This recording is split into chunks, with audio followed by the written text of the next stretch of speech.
रणवीर सिंह को फेडरेशन ने बैन नहीं किया है। अब मुझे ऐसा लग रहा है कि फेडरेशन ने रणवीर सिंह के पक्ष में बहुत सोच समझ कर ये फैसला लिया है, क्योंकि जो खबर मैं आपको बताने जा रहा हूँ ये आपके नीचे से ज़मीन ही गायब कर देगी। क्योंकि धुरंधर फिल्म से डी गैंग की बहुत ही ज़्यादा सुलग पड़ी है, बहुत ज़्यादा मिर्ची लगी है। हालांकि डी गैंग का अस्तित्व तो समाप्त हो चुका है, लेकिन डी गैंग ये दिखाना चाहता है कि वो अभी भी जीवित है और मुंबई में अपने नेटवर्क को वो फिर से खड़ा करने की कोशिश कर रहे हैं।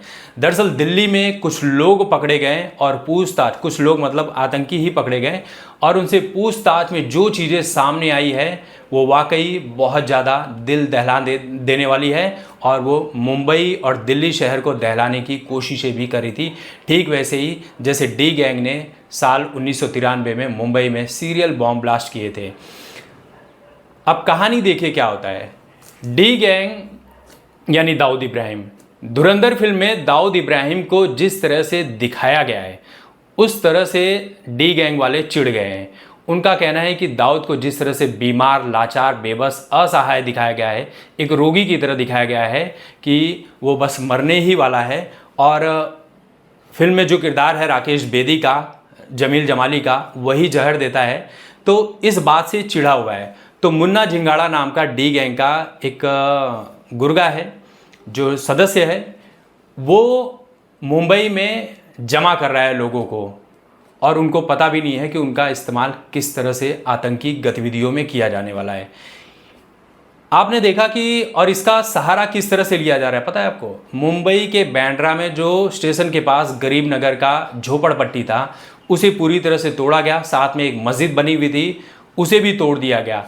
बस इसी इमोशंस का फ़ायदा उठाकर कि मुसलमानों के साथ गलत हो रहा है, मुसलमानों की बस्तियों को तोड़ा जा रहा है, मस्जिदों को तोड़ा जा रहा है और कब तक शांत बने रहोगे।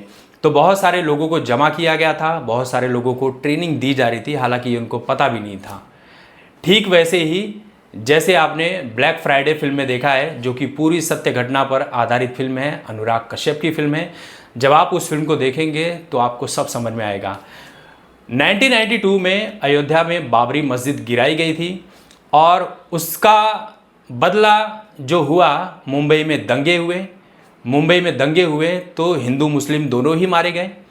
उसके बाद उस दंगों में मुसलमान जितने थे उनकी दुकानें लूटी गई, हिंदुओं की भी दुकानें लूटी गई थी, लेकिन मुसलमानों की भी दुकानें लूटी गई थी, उनके ऑफिस लूटे गए थे। और इसी में टाइगर मेमन जो मुख्य मास्टरमाइंड था 1993 के ब्लास्ट का, उसके भी बहुत सारे जो ऑफिस हैं वो तोड़े गए, जलाए गए और आग लगा दिए गए, लूटे गए, गाड़ियों में आग लगा दी गई।